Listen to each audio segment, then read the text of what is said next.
오늘 말씀 같이 교독하시겠습니다.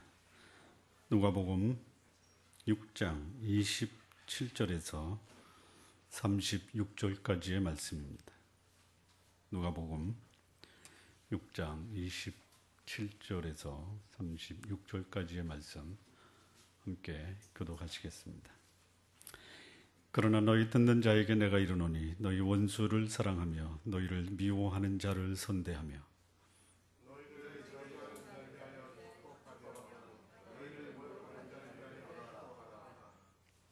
내 입뺨을 치는 자에게 저 뺨도 돌려대며 내 겉옷을 빼앗는 자에게 속옷도 금하지 말라.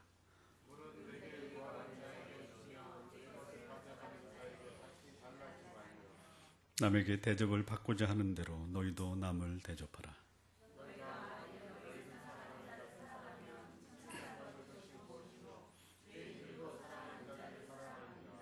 너희가 만일 선대하는 자를 선대하면 칭찬받을 것이 무엇이뇨? 죄인들도 이렇게 하느니라.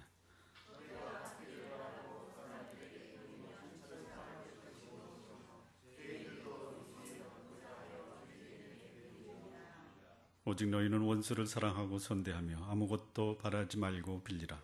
그리하면 너희 상이 클 것이요 또 지극히 높으신 이의 아들이 되리니 그는 은혜를 모르는 자와 악한 자에게도 인자로우시니라. 기도하시겠습니다. 살아계신 하나님 아버지 감사합니다. 주께서 말씀 가운데 주의 영광을 보게 하시고 우리를 성찰하고 돌아보게 하시고 주 앞에 합당한 삶을 사는 삶으로 하나님 인도해 주옵소서.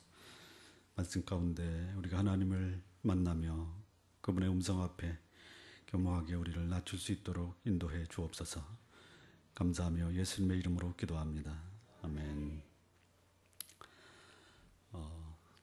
우리가 사람들을 보면은 사람들이 우리를 어떻게 평가하는지 참 관심이 많습니다. 별로 내세울 것도 없는데 칭찬해주면 기분이 좋으시죠? 여러분 사랑합니다. 기분 좋으시죠? 내가 사랑받을 일도 없는데 사랑한다고 하면 참 기분이 좋습니다. 우리 죽어도 우리 신앙인들이요. 이런 칭호를 들어야 된다라고 생각합니다. 당신은 지극히 높으신 이의 아들이십니다. 여기 본문 35절 말씀에 또 지극히 높으신 이의 아들이 되리니 이렇게 나와 있습니다. 적어도 예수 믿고 신앙생활하는 사람들이 들어야 될 아주 보편적이고 일반적인 그 호칭이 뭐냐면 당신은 하나님의 자녀입니다. 이 얘기를 들어야 됩니다. 들으시죠? 들으셔야 됩니다. 나는 당신을 만나기 전에는 하나님의 자녀, 하나님을 믿는 사람이 어떤 사람인지 몰랐는데 당신을 만나고 난 후에는 하나님 자녀가 있네요. 그리고 저는 당신 때문에 그 사실을 알게 됐습니다. 당신은 지극히 높으신 이의 자녀네요. 이런 칭호를 들으시기 바랍니다. 아멘 함부로 하시면 큰일 납니다. 함부로 하지 마세요. 일단 다 들어보고 그때 가서 지금 제가 하는 말이요. 그냥 무턱대고 아멘 하시면 큰일 납니다. 제가 미리 아주 정중하게 예의를 갖춰서 부탁을 드립니다. 함부로 아멘 하지 마세요. 지극히 높으신 이의 아들이라 일컬음을 받기를 진심으로 기원합니다. 아멘 하지 마세요. 큰일 납니다. 예수 믿는 사람들 그리스도인 또는 하나님의 자녀라고 합니다. 여러분이 예수 그리스도를 믿음으로 하나님의 자녀가 되었다고 확신하고 그렇게 믿고 있는데, 그렇다면은 여러분을 아는 다른 사람은 여러분이 하나님의 자녀라는 것 그들도 동일하게 그렇게 인정하고 있는지가 더 중요합니다. 주변 사람들이 여러분을 하나님의 자녀다라고 부르고 있다면은 그만한 이유가 있어야 돼요. 여쭤보겠습니다.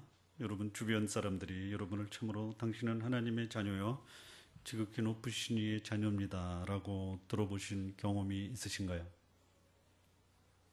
아니면 그렇게 듣고 싶은 희망이 있으신가요? 희망이 있으십니까? 희망은 가지세요. 현실과는 다른 겁니다. 희망이 없으면 현실도 없습니다. 그러나 그 희망이 현실은 아닙니다. 자, 이 본문은요, 누구한테 쓴 거냐면요, 예수님을 따르는 자 또는 제자들, 예수님의 말씀을 듣는 자들에게 말씀하고 있는 겁니다. 그러니까 저쪽 동네 사는 사람한테 하는 게 아닙니다. 우리 동네 사는 사람에게 하는 겁니다. 오늘 이 말씀을 듣는 분에게 하시는 말씀입니다. 지극히 높으신 이가 누구냐? 하나님이십니다. 예수 그리스도입니다. 하나님과 예수 그리스도, 그분은 지극히 높으신 분입니다. 그럼 그분이 어떤 분인가를 알아야지 그분의 자녀의 모습도 볼 수 있습니다.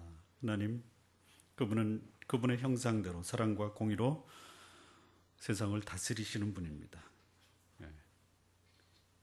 하나님의 자녀는 사랑과 공의, 사람을 공감하고 옳고 그른 것을 분별하고 사리가 분별한 사람,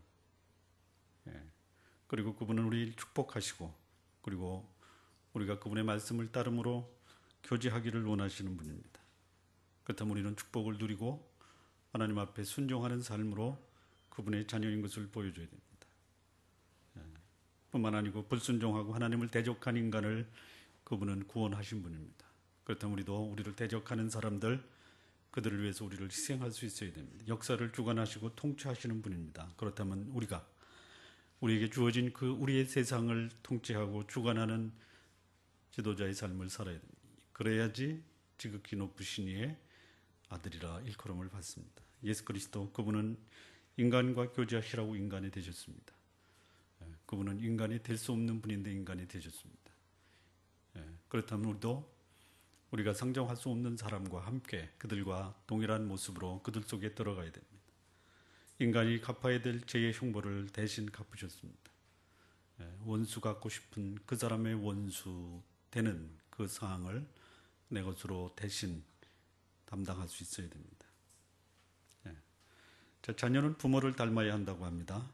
그리스도인은 그리스도를 닮아야 됩니다. 여기 너희 아버지의 자비하신 것 같이 너희도 자비하라. 자녀는 부모를 닮아야 됩니다. 자비라는 거, 저주나 진노를 마땅히 받아야 되는데 오히려 사랑과 친절로 구체적으로 자신이 참으로 귀하다라는 것을 실감나게 해주는 것을 자비라고 합니다. 자비는요, 그 자비를 받은 사람이 내가 이런 귀중한 대접을 받아도 되는가라고 몸둘 바를 모르는 그런 대접을 받을 때 저 사람이 참으로 자비하다라는 그런 평가를 할 수 있는 겁니다. 사람들이 여러분을 당신은 참 자비하십니다. 그 얘기 들으십시오. 들으셔야 돼요. 아멘 함부로 하시지 마십시오. 아버지의 자비하신 같이 너희도 자비하라. 자식은 부모 닮는 거예요. 자식은 부모 닮습니다. 저를 보면 누가 보여요? 아버지가 보입니다. 저희 아버님은 저와 같은 분이. 왜요? 제가 그렇게 배웠으니까.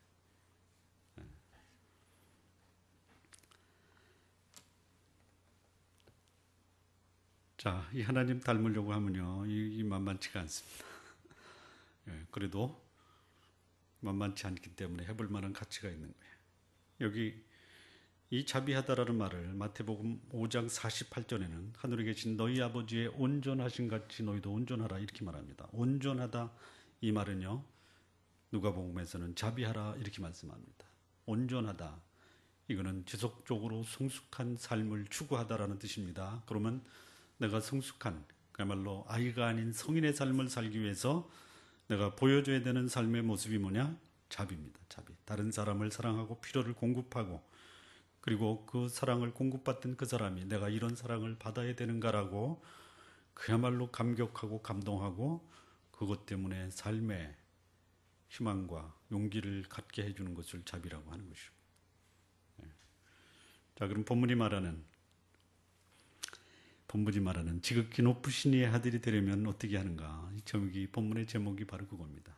지극히 높으신 이의 아들이 되려면 어떻게 해야 되는가? 첫 번째요. 27절에서 29절을 우리 같이 합독하시겠습니다. 시작.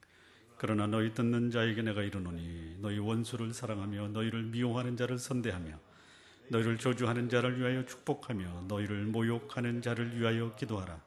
내 입뺨을 치는 자에게 젖뺨도 돌려대며 내 겉옷을 빼앗는 자에게 속옷도 금하지. 이렇게 하시면 됩니다. 이렇게 하시면 돼요. 자, 가슴에 손을 얹고 나도 이렇게 하도록 한번 고려하겠습니다. 시작. 고려만 하십시오. 하겠다라고 다짐하시면 큰일 납니다. 자, 지극히 높으신 이의 아들이 되려면요. 첫 번째, 나에게 해를 끼친 사람까지도 진심으로 사랑할 수 있어야 됩니다. 그래야 돼요. 그렇게 안 하면서 하나님의 자녀다라고 불리움을 받기를 기대하지 마십시오.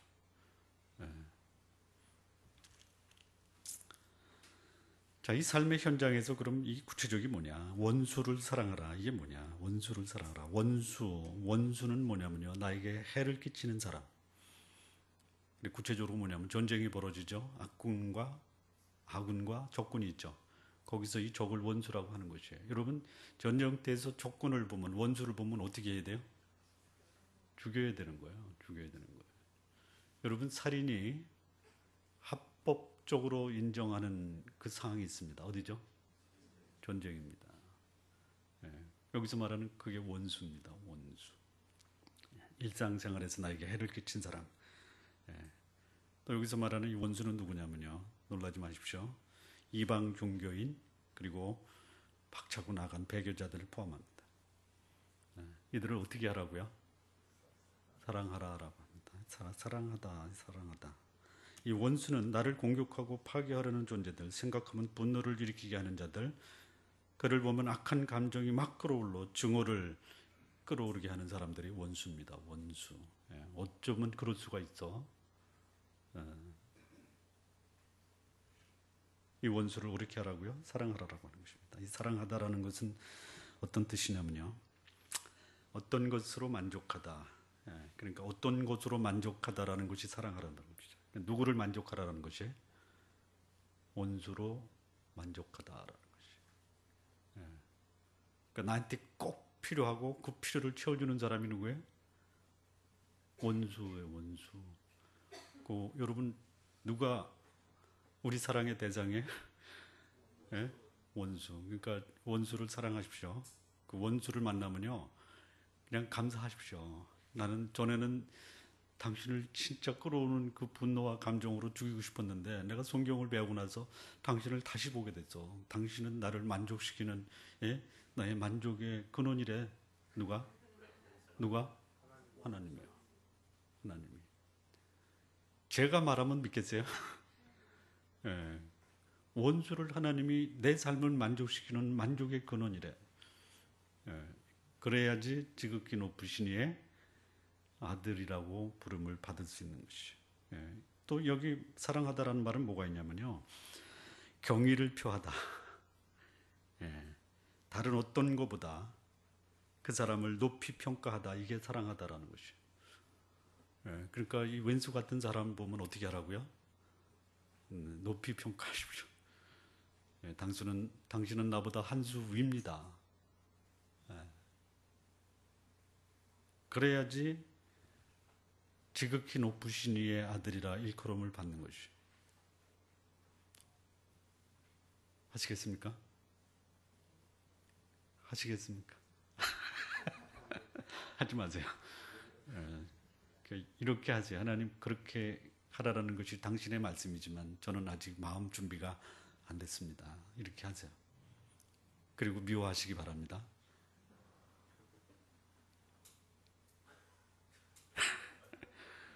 제가 여기서 그냥 입에 거품 물고 원수를 사랑하십시오. 아시겠어요? 이렇게 하면 여러분 마음 막 감동이 오고 그냥 회개가 되고 그렇습니까? 그냥 차라리 미워하고 사세요. 하나님 저는 이게 제 솔직한 모습입니다. 예. 그런데 당신이 말씀해서 제가 그렇게 못 사는 것은 진짜 죄송합니다. 그냥 그렇게 하고 미워하세요. 예. 안 되는 거 억지로 하지 마시고요. 근데 참 원수를 사랑할 수는 없어도 당신의 아들이라는 칭호는 받기로 원합니다. 이렇게 하나님께 솔직하게 고백하시면요. 누가 알아요? 하나님 바꿔주실지.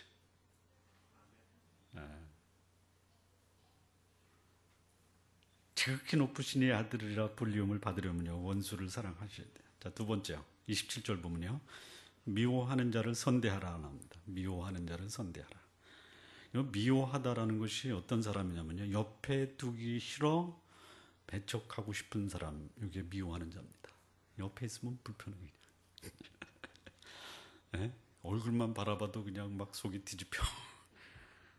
그렇잖아요. 미워하다가 그냥 디스커스라는 것이요. 디스가이스. 이게 그냥 막 속에서 역겨워가지고 그냥 주체할 수 없는 거예요. 그냥 토하고 싶은 거예요. 이게. 그 사람 보면. 여러분 그 사람 보면 먹는 게 막 토해지고 싶은 사람 있죠. 이게 미워하는 자입니다. 예. 이 적개심을 갖고 배척하고 이 증오하는 자 어떻게 하라고요? 선대하라. 이게 선대하라. 선대하라. 참 선대하라라는 말만 보면 그냥 대충 어떻게 그냥 해볼 것도 같은데 이 의미를 알면요 도저히 못해요.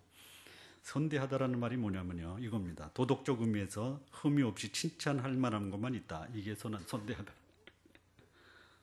예? 예. 저 사람 참 훌륭한 사람이요 라고 말하다. 이게 선대하다라는 것이. 누구를요? 바라만 봐도 역겨운 그 사람을 저 사람 진짜 훌륭한 사람입니다. 어떤 면에서 도덕적 의미에서 윤리적인 의미에서 칭찬할 만하고 흠이 없는 사람이요. 이렇게 말하라는 것이. 예. 그렇게 하십시오. 예, 감사합니다. 아멘 하지 마십시오. 예, 언젠가 아멘 할 날을 기대하면서 오늘은 침묵을 지키시기 바랍니다. 이게 쉽지가 않은 거예요. 예, 지극히 높으신 자의 아들이 되려면 나를 배척하는 조조차 보면 역겨운 그 사람조차 훌륭하고 칭찬하다라고 말하고 그렇게 고백할 수 있어야지만 지극히 높으신 자의 아들이라고 불리움을 받을 수가 있어요. 제가 이 설교를 준비하면서 솔직한 심정을 말씀드려요. 하나님 나 이 설교 못하겠습니다. 못하겠어요 이거. 근데 지금 제가 지금 이 설교하는 모습 보면 여러분 안쓰럽지 않으세요? 못하겠어요 이거 못하겠어요. 왜 하느냐? 이것도 솔직하게 말씀드리겠습니다. 저는 이런 사람이 되고 싶은 마음이 있습니다. 그래서 이런 사람이 되고 싶다라는 것을 여러분들에게 고백하는 차원에서 하는 거지. 제가 마치 이렇게 삶을 살고 있어서 감히 여러분 앞에 이렇게 살라라고 말씀드리는 것이 아니다라는 것을 알아주셨으면 좋겠습니다. 자, 세 번째 28절이요. 저주하는 자를 축복하라라고 나옵니다. 저주하는 자를 축복하라. 이 저주하다라는 것은요, 그냥 그렇게 됐으면 좋겠어요. 예. 원수, 미워하는 자, 그런 사람을 위해서 우리가 할 수 있는 진짜 솔직한 심정은 저주하고 싶은 거예요. 예. 이 저주하다라는 것은 뭐냐면 나를 저주하는 거예요. 나를. 내가 사실 그 사람을 저주하고 싶은 거예요. 예. 어떤 사람을 축복하냐면요, 나를 저주하는 사람이에요. 이 저주하다가 뭐냐면은 나에 대해서 악담하다, 나에 대해서 재앙을 내리라고 빌다, 이런 사람이 저주하는 거예요. 여러분이 그 사업하다가 망하라라고 비는 사람을 어떻게 대해야 돼요? 이번 회사에서 그 집단 해고가 있으면 거기에 포함되라. 이렇게 비는 사람들이 있죠. 내가 그렇게 다 그런 사람을 어떻게 하라고요? 축복하라. 이 축복하다. 그러니까 여기 저주하되 이런 뜻이 있습니다. 나를 그야말로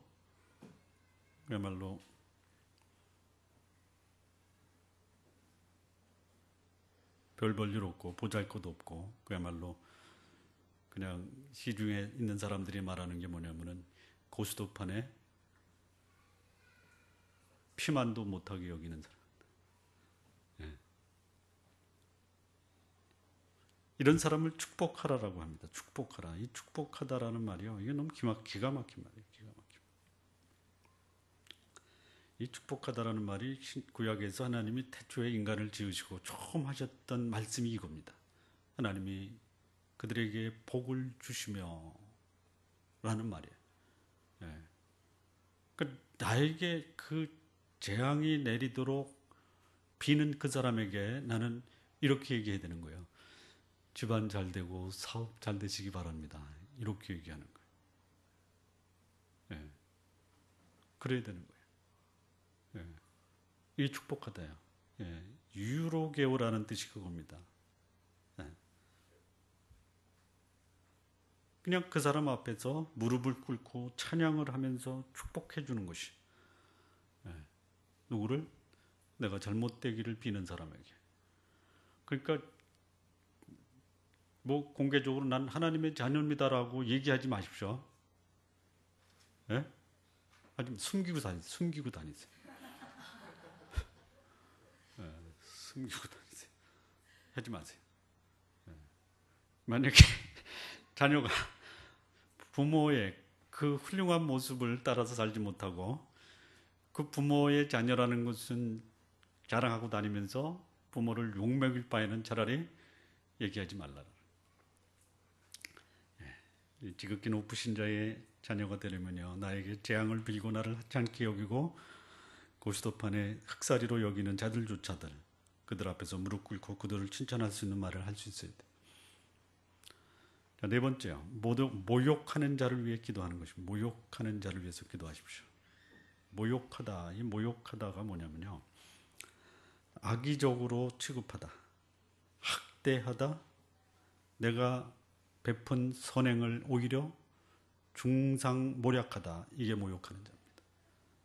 나는 진짜 선의로 했어요. 그런데 사람들은 표면적으로는 선이지만 그게 선이겠어? 뭔가 꿍꿍이가 있겠지. 이렇게 얘기하는 거예요. 예. 이런 자를 위해서 어떻게 하라고요? 기도하라고 하는 것이. 기도하라라는 것이 뭐냐면 기도하는 겁니다. 누구한테? 누구한테요? 기도 누구한테요? 하나님 아버지께 하는 겁니다. 근데 뭐라고 기도하는 거냐면, 이 기도하다의 뜻이 뭐가 있냐면요, 여러분, 나를 모욕하는 자가 기도하겠어요? 못하겠어요? 하나님 앞에서 당당하게 쓸 수 있겠어요? 없겠어요? 그런 사람 하나님 앞에 쓰면은 하나님이 그 사람을 기쁜 마음으로 받아주겠어요? 아니면은 그 사람에 대해서 하나님이 하나님의 불꽃 같은 공의로운 눈으로 보시겠어요? 그렇죠? 그런 자를 위해서 변호사가 되라, 이런 뜻이에요. 변호사가 되라. 기도하라는 뜻이 그겁니다. 성령께서 우리를 위해서 말할 수 없는 탄식으로 우리를 위해서 대신 간구하시는 그 간구를 우리가 하라라는 것이. 누구한테? 나를 모욕하는 자에게. 그래야지 하나님의 자녀라고 불리움을 받을 수 있는 거예요. 못하시겠다라고 그냥 하나님께 그냥 손 드시고 그냥 저는 하나님 죄송하지만 생긴 대로 살겠습니다, 이렇게 하시는 게 낫습니다. 그게 나아요, 차라리. 그냥 하나님 앞에 거룩한 채 하면서 욕은 욕대로 하고 저주하고 비난하고 정죄하고, 차라리 그게 나아요. 그렇게 솔직하게 고백하면요, 차라리 불신자들도 네 솔직한 모습이 좋다, 이렇게 얘기합니다. 전혀 그렇지 않으면서 욕할 거 다 욕하고 먹을 거 다 먹고 욕심 부릴 거 다 욕심 부리고 그리고 한 수 더 떠가지고 나를 비난하는 자에게 그냥 갖다 대로받고 말로 주는 그런 신앙생활 아닌 신앙생활을 하면서도 난 하나님의 자녀라고 얘기하면요, 불신자가 욕하는 게 아니라 하나님이 야 그냥 가라 너 가라.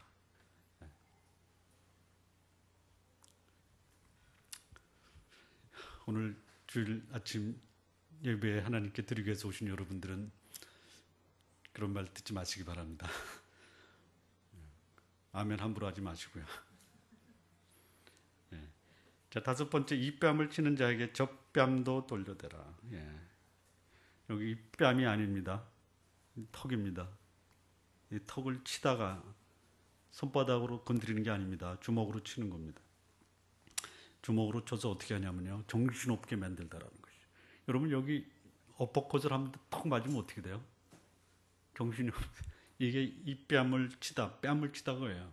주먹으로 턱을 쳐서 정신을 잃게 하다, 이런 뜻이에요. 여러분 누군가가 여러분의 그냥 주먹 여기 턱을 쳤어요. 그러면 여러분 어떻게 하실 거예요? 어떻게 하실 거예요? 예? 예? 아, 지금 제가 제 말씀, 이거 제 얘기가 아니에요. 이거 제 얘기가 아닙니다. 예. 하나님 말씀이에요.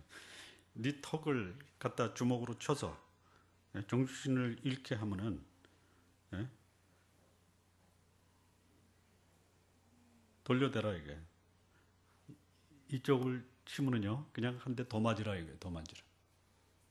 예. 여러분 제일 겁나는 사람이 어떤 사람인지 알아요? 이런 사람입니다. 주먹으로 쳤는데 피하지 않고 한 대 더 때려가는 사람. 제일 겁나는 사람이에요. 예? 나를 저주하는 사람을 축복하는 사람, 제일 겁나는 사람이에요. 그러니까 하나님의 자녀가 되려면요, 겁먹지 말고요, 겁나는 사람 되셔야 돼요. 예. 진짜 아멘 안 하시네. 예. 예. 그 지극히 높으신 이의 아들이 되려면 자신에게 치명적인 타격을 입은 자까지도 저 사람 나에게 꼭 필요한 사람입니다. 그리고 나의 가장 중요한 부분을 그 사람에게 제공할 수 있어야 돼. 여섯 번째입니다. 29절. 겉옷을 빼앗으면 속옷도 금하지 말라. 이 겉옷을 빼앗다, 이 겉옷을 빼앗다라는 것이 뭐냐면요, 그 중동 지방에는요, 이 겉옷은요 단순한 겉옷이 아닙니다. 그야말로 다목적으로 씁니다. 여름에 햇빛이 쨍쨍 찌니까 햇빛을 가리는 햇빛가리개.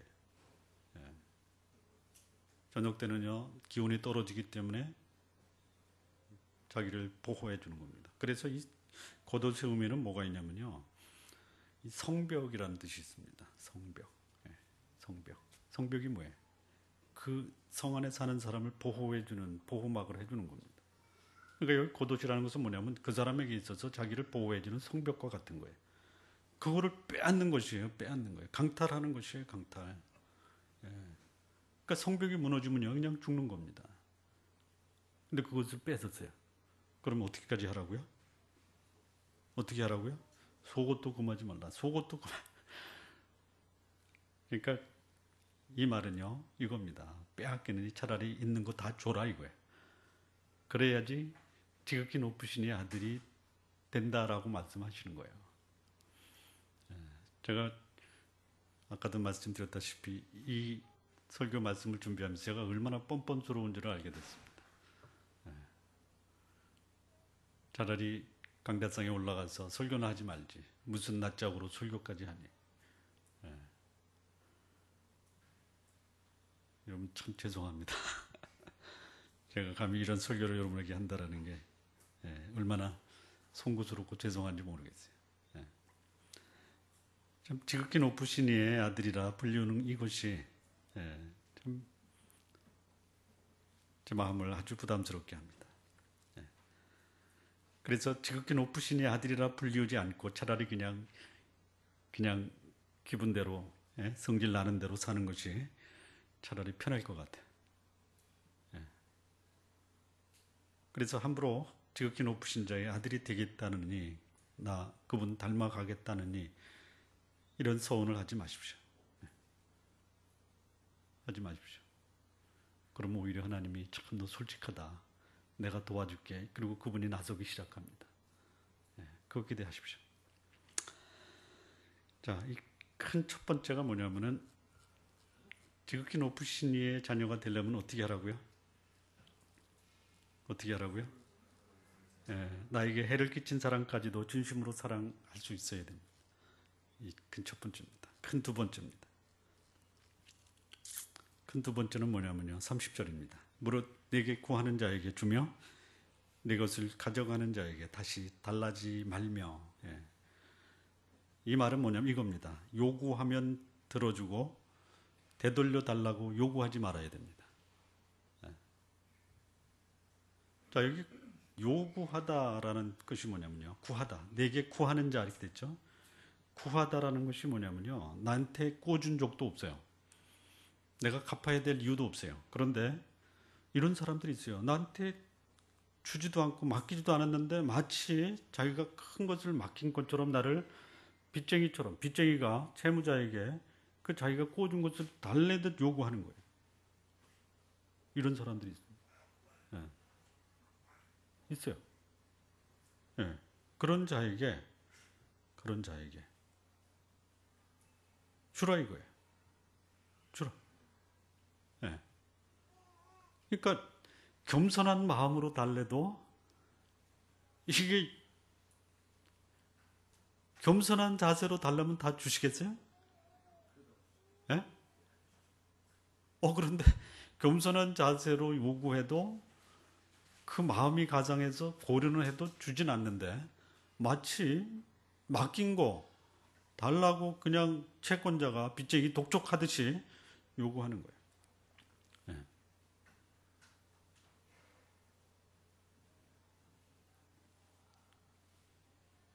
그런데 이런 자에게 주라 이거예요. 주라. 주라 이거예요. 어떤 자세로 주라고 하냐면요. 내가 마치 빚을 얻어서 갚아야 되는 채무자의 입장에서 나한테 거만한 자세로 요구하는 자에게 겸손한 자세로 주라라는 것이. 줄 수 있어요? 줄 수 있어요? 못 줄 것 같아요. 못 줄 것 같아요. 그래서 참으로 이 땅에 하나님의 자녀다라고 들을 수 있는 일이 그렇게 힘들고 그런 사람을 보면요. 그러니 감탄하면서 그런 야, 진짜 하나님의 자녀로구나. 이렇게 얘기합니다. 이런 자에게. 여러분도 이런 칭호를 들으시면 안 되시겠어요? 난 안 돼. 나는 안 돼. 그러니까 지극히 높으신 이의 자녀가 되는 것은요. 좀 이렇게 험하고 힘든 것입니다. 그야말로 간쓸게 다 빼놓고 살아야지만 될 수 있는 것이. 그러니까 하나님의 자녀가 된다라는 그 삶의 수준이 이 정도인지를 예전에 미처 몰랐던 것 같아요. 이렇게 한번 하나님께 한번 여쭤보세요. 하나님, 저도 이런 사람 될 수 있을까요? 그러면 하나님 아버지가 뭐라고 대답을 하실까요? 뭐라고 한번 여쭤보세요. 하나님, 개인적으로 한번 여쭤보세요. 하나님, 여기 이 말씀대로 내가 살고 싶은데 저도 이런 사람이 될 수 있을까요? 한번 여쭤보세요. 그럼 그분이 뭐라고, 하나님이 뭐라고 말씀하실까요? 뭐라고 하실까요? 이렇게 말씀하실 거예요. 네 힘으로는 안 되는 거예요. 네 힘으로는 안 되는 거예요. 네가 너를 너의 죄에서 구원하지 못한 것처럼 네가 내 자녀처럼 사는 것도 네 힘으로 안 되는 거예요. 불가능한 거예요. 손을 바짝 들어야 돼. 그러면 내가 네 속에서 역사할게. 내가 네 속에서 역사하는 대로 네 삶을 나한테 맡기면 되는 거예요. 그런데 하나님께 내 인생을 맡기지 않고 내가 주관하고 있는 거예요. 그러면 안 되는 거예요. 불가능입니다. 결코 이루어질 수가 없어요. 그런데 하나님, 저도 이런 사람이 되고 싶은데요. 될까요? 된다라고 하십니다. 될 수 있어요. 여러분의 인생의 주인, 여러분의 인생의 이 키를, 핸들을 그분에게 맡겨보세요.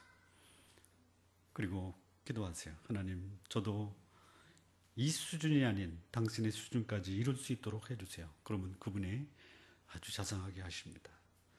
그런데 쉽지는 않습니다. 네.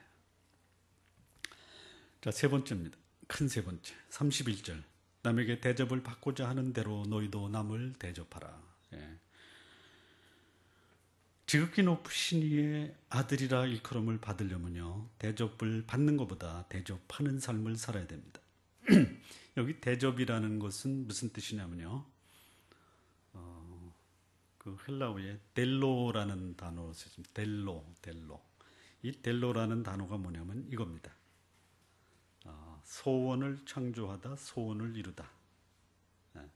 이 말은 다른 사람들로 인해서 나의 소원과 목적을 성취하다, 이런 뜻이 있습니다. 그러니까 대접을 받다라는 뜻은 뭐냐면요, 내가 뭐 음식을 대접받다 이런 차원이 아니고요, 내 인생의 목적과 소원을 그 사람을 통해서 실현된다라는 뜻이죠. 이걸 조금 과격하게 말하면요, 너는 내 인생의 밥이다 이거예요. 밥. 너를 밟고 넘어가야지 내 소원이 이루어진다라는 뜻이에요.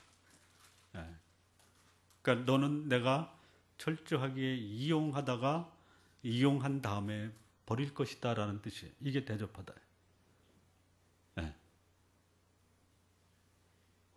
지극히 높으신 자의 자녀가 되려면요, 다른 사람을 이용해서 내 목적을 달성하는 거 포기하고 내가 차라리 다른 사람의 수단, 이용물이 되라라는 것이에요. 이 자꾸만 갈수록 수준이 높아지는 거예요, 이게.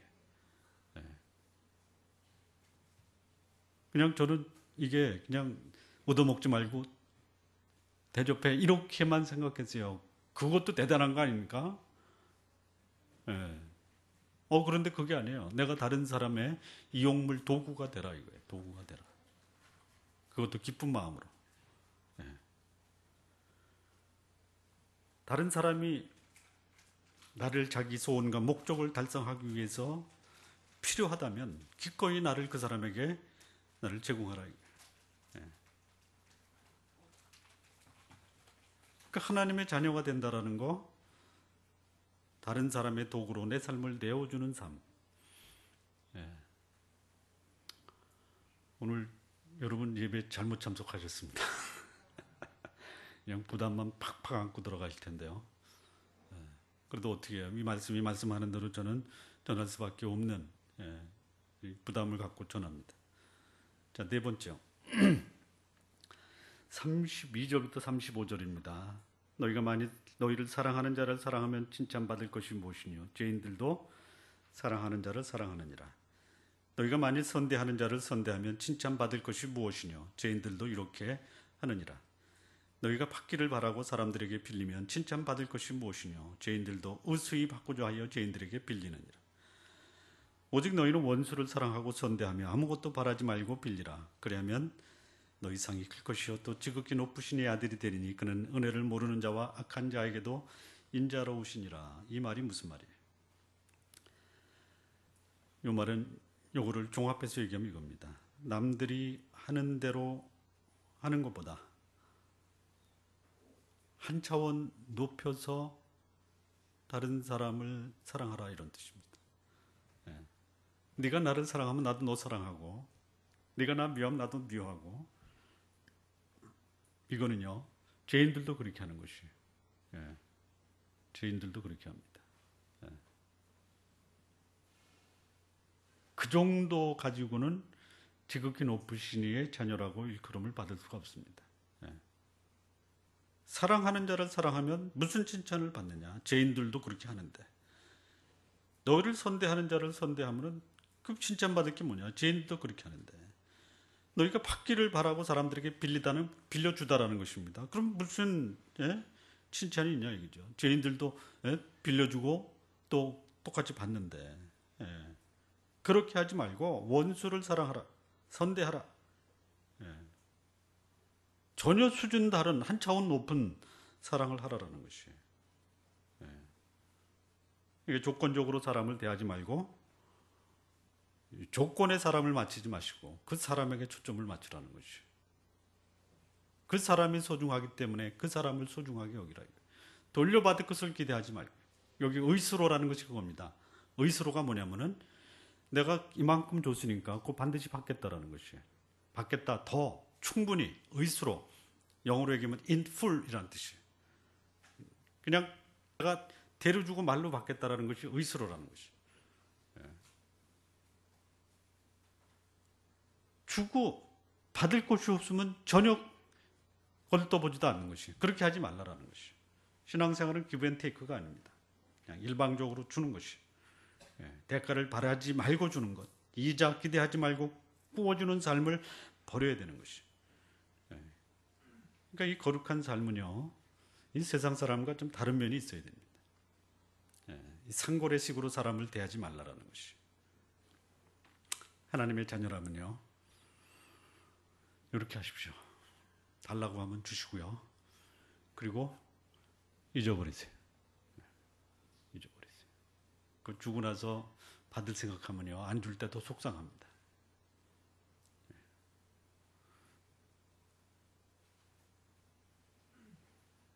한 차원 높여서 사랑하라라는 것은요, 사랑의 대상을 사랑하는 사람으로부터 좀 넓혀서 원수까지도 확대하는 거죠. 자, 하나님의 자녀, 이런 의식 교육을 받아야 되는 거예요. 이런 의식 교육을 받아야 돼요. 뭐 주일 성수하라 그런 의식 교육 받지 마시고요. 11조 하라 이런 의식 교육 받지 말고요. 어떤 의식 교육을 받아야 돼요? 원수를 사랑하라 이런 의식 교육 받아야 돼요. 11조 하고 주일 성수하지 마시고요. 원수를 사랑하십시오. 네? 11조는 내고 주일 성수는 해도 원수는 사랑할 수 없다? 예?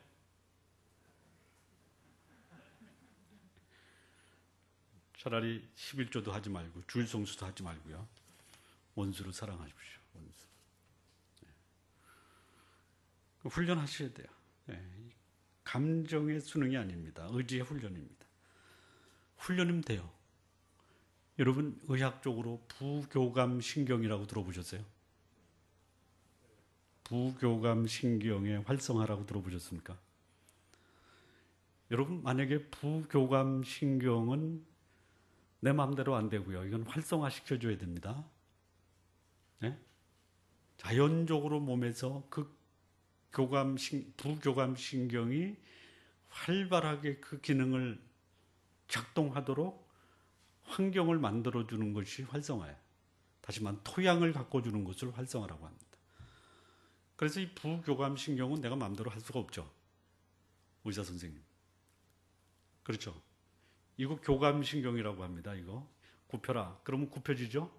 밥 먹어라. 그럼 먹어지죠. 이건 교감 신경입니다.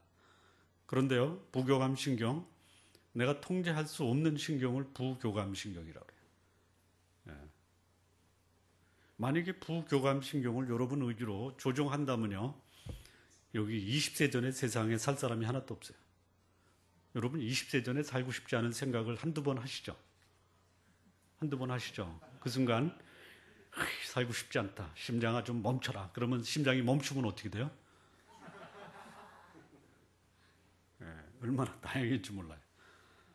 근데 활성화가 안 되고 이게 그야말로 악화가 되면요, 서서히 죽어가는 거예요. 서서히 죽어가는 거예요. 심장이 한꺼번에 멈추지는 않습니다. 그런데 이 심장에 부담을 주는 거예요.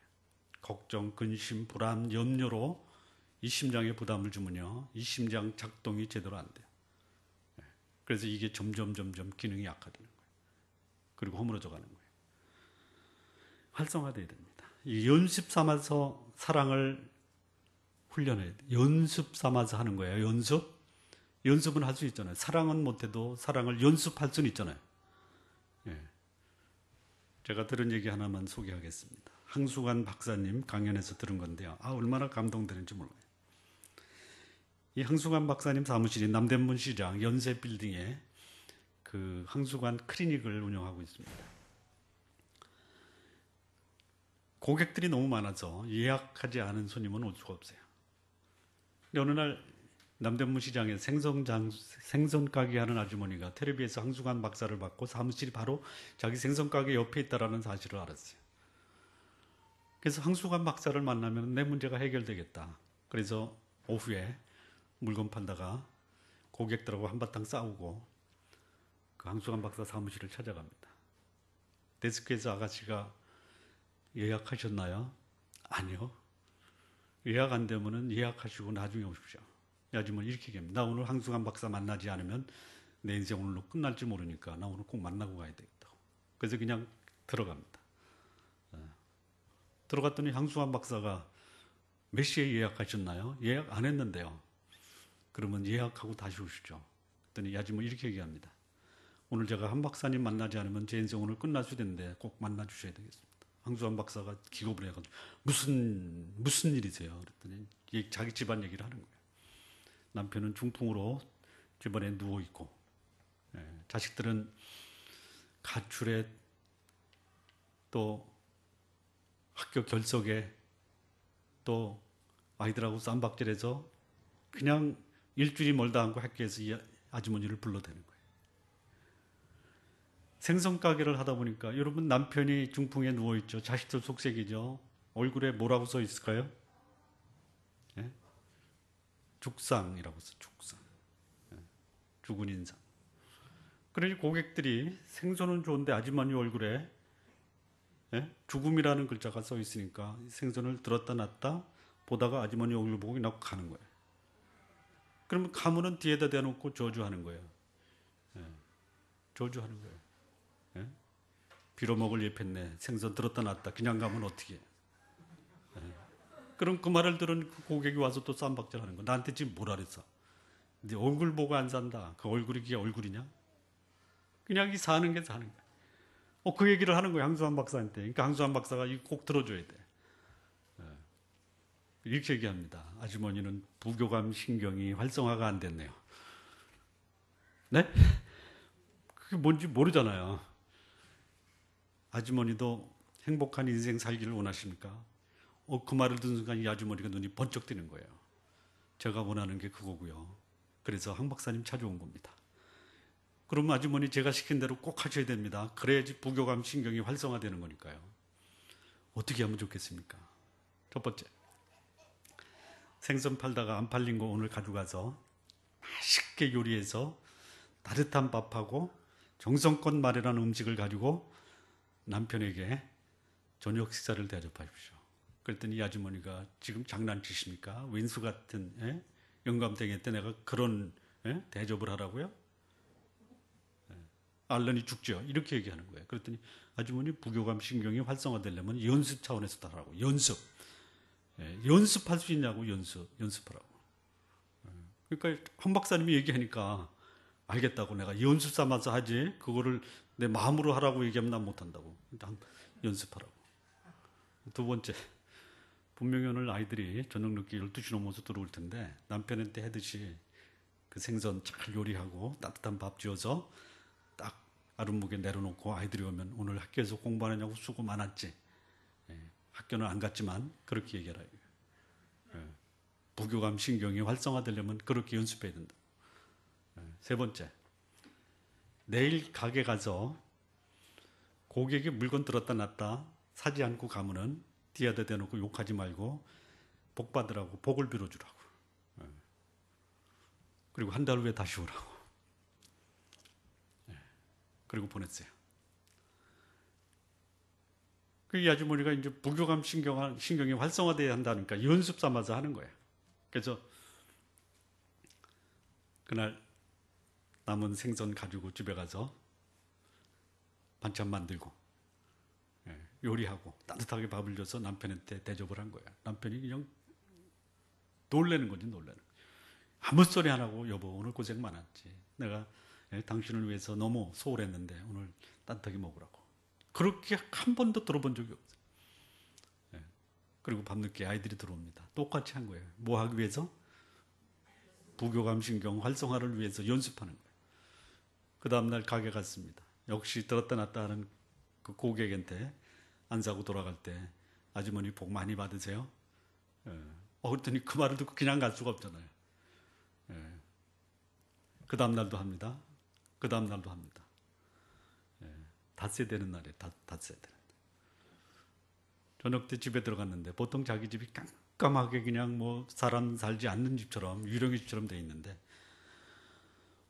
불이 켜져 있는 거예요. 불이 환하게 그 방에 들어갔어요. 그랬더니 남편하고 아들 둘이 무릎을 딱 꿇고 음식을 만들어 놓고 기다리고 있는 거예요. 그래서 이 아주머니가 놀래가지고 무슨 일이냐고. 그랬더니 남편이 오늘 나하고 우리 아들들이 당신을 위해서 음식을 정만했다고. 그 밥이 안 먹히는 거예요. 그 남편이 이렇게 묻는 거야. 여보, 당신 어디 아파? 아니 안 아프다. 나 지금 부교감 신경 활성화 준비하고 있다. 닷새 만에. 닷새 만에 그 지옥 같은 집안이 천국으로 바뀌어버린 거예요. 한 달 만에 오라고 했는데 한 달을 갈 수가 없어요. 그래서 일주일 지나고 나서 한 박사님 사무실로 또 튀어들어갑니다. 그때는 몸빼 바지에 죽상하고 간 게 아니라 머리 파마다고 미장원 가서 찜질방 가서 때도 빼고 그 다음에 아주 그야말로 남대문 시장에서 싸구려 원피스 사 입고 간 거예요. 그랬더니 데스크에서 예약하셨나요? 했더니 아니 지난번에도 예약 안 하고 왔는데 무슨 예약이에요. 한 박사님이 예약하셨나요? 아니요, 지난번에도 안 했는데요. 지난번에도 안 했다고요? 누구신가요? 아니 한 박사님 부교감 신경 활성화하라고 했잖아요. 보니까 그 아주머니가 온 거예요. 한 박사님이 더 놀란 거예요. 아니 무슨 일이 있었냐고. 그래서 연습 삼아서 부교감 신경 활성화하는데 주력했다고.